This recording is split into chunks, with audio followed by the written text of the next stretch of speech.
Hi எல்லாருக்கும் வணக்கம். Daily recipe சேனலில் இன்றைக்கி நம்ம பார்க்க போகிறது கார்லிக் பிரெட் ரெசிபி தான். வாங்க எப்படி செய்கிறதுன்னு பார்க்கலாம். 50 கிராம் பட்டர் ஒரு பவுலில் எடுத்துருக்கிறேன். 1 ஸ்பூன் பொடியாக நறுக்கின பூண்டு இதில் சேர்த்துக்கிறேன். 1 ஸ்பூன் பொடியாக நறுக்கின கொத்தமல்லி இதில் சேர்த்துக்கிறேன். நான் அன்சால்டட் பட்டர் எடுத்துருக்கிறதால இதில் ஒரு 2 பிஞ்ச் உப்பு சேர்த்துக்கிறேன். நீங்கள் சால்டட் பட்டர் எடுத்துருக்கிறதா இருந்தால் உப்பு சேர்க்க தேவையில்லை.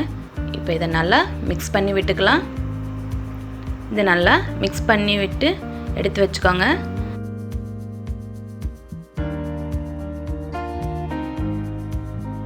அதுக்கப்புறம் இந்த மாதிரி பிரெட் ஸ்லைசஸ் எடுத்துக்கோங்க. 1/2 கப் மோசரல்லா சீஸ், அப்புறம் நம்ம மிக்ஸ் பண்ணி வச்சுருக்கிற கார்லிக் பட்டர் இதையும் எடுத்து வச்சுக்கோங்க. இப்போ இதை எப்படி அரேஞ்ச் பண்ணலான்னு பார்க்கலாம்.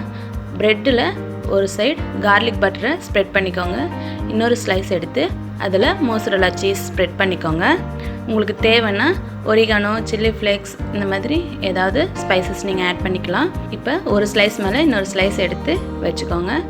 இந்த மாதிரி எல்லா பிரெட் ஸ்லைசஸையும் ரெடி பண்ணி வச்சுக்கோங்க. ஒரு பேன் எடுத்து அதில் மீதி இருக்கிற கார்லிக் பட்டரை ஆட் பண்ணிக்கோங்க. கார்லிக் பட்டர் மீதி இல்லைனாலும் பரவாயில்ல, நார்மல் பட்டரே நீங்கள் ஆட் பண்ணிக்கலாம். இப்போ இதை நல்லா ஸ்ப்ரெட் பண்ணி விட்டுக்கோங்க. நம்ம ரெடி பண்ணி வச்சுருக்கிற பிரெட் ஸ்லைசஸை இதில் ஆட் பண்ணிக்கலாம். 1 by 1 ஆட் பண்ணிக்கோங்க. லோ ஃப்ளேம்லேயே இருக்கட்டும், அப்போ தான் ப்ரெட்டு கருகி போகாமல் இருக்கும். இப்போ இது எல்லாத்தையும் அரேஞ்ச் பண்ணியாச்சு. இப்போ இதை மூடி போட்டு 1 நிமிஷம் குக் பண்ணலாம். 1 நிமிஷம் குக் ஆனதுக்கப்புறம் ஓப்பன் பண்ணிவிட்டு எல்லா பிரெட் ஸ்லைசஸையும் திருப்பி விட்டுக்கோங்க. திருப்பி விட்டுட்டு திரும்ப மூடி போட்டு 1 நிமிஷம் குக் பண்ணலாம். இந்த மாதிரி மூடி போட்டு குக் பண்ணும்போது அந்த சீஸ்லாம் நல்லா மெல்ட் ஆகி வரும். உங்களுக்கு அந்த டெக்ஸ்சரும் சூப்பராக இருக்கும். அவ்வளோதான், நம்ம கார்லிக் பிரெட் ரெடி ஆகிடுச்சு. பாருங்கள் எவ்வளோ சூப்பராக கோல்டன் ப்ரௌனில் வந்திருக்கு. இதை நான் இப்போ கட் பண்ணி காமிக்கிறேன். உள்ள சீஸ் எவ்வளோ சூப்பராக மெல்ட் ஆகிருக்குன்னு பாருங்கள்.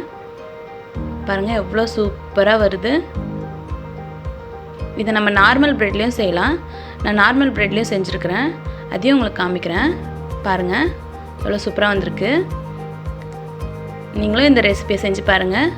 எப்படி இருந்ததுன்னு கமெண்ட்டில் சொல்லுங்கள். இந்த வீடியோ உங்களுக்கு பிடிச்சிருந்தா லைக் பண்ணுங்கள், கமெண்ட் பண்ணுங்கள், சப்ஸ்கிரைப் பண்ணுங்கள். மறக்காமல் உங்கள் ஃப்ரெண்ட்ஸோடு ஷேர் பண்ணுங்கள். தேங்க்ஸ் ஃபார் வாட்சிங்.